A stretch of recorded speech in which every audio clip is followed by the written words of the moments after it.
terms of the parents, the teachers, and even the schools. Most of the schools administrators saying that they are not ready in terms of classrooms and other facilities. So, as the working task force, what are some of the recommendations that perhaps you are looking at the end of the day before the CBC is fully rolled out? Great question, but you know what? I can't fully answer you that question because that is where we're listening now. We will tell you those questions after November. Right now, we're listening from November 1st to November 11th. We have a session with diaspora on the 25th. Yeah. We have a meeting. We have a meeting next week. We have another meeting on the 10th, on the 12th. So once we get those ideas, remember we're getting their views as to what is not working and what is working, because they are the consumers. We don't want to push things down their throats. We want to hear what is it that is going to work for them. So I'm really excited. I'm looking forward to hearing what they think will work for them. And of course, we're looking at, the diversity.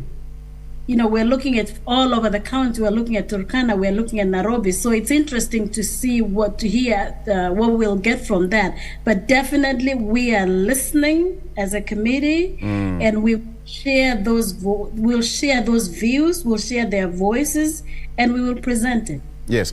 Prof, when you talk about the preparedness, a majority of Kenyans will say that there is this interested party, the parents.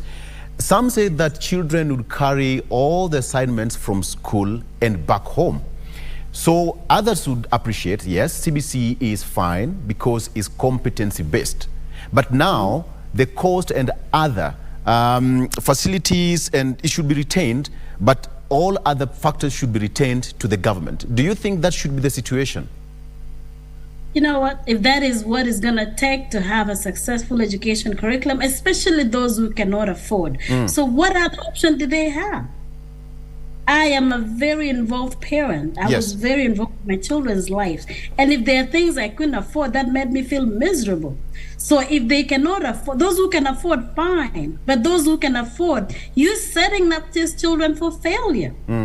How do you expect them to do work if they don't have the resources? I saw that. I observed that. In fact, what was interesting was I saw parents having WhatsApp groups and they're asking themselves, how do you do this assignment?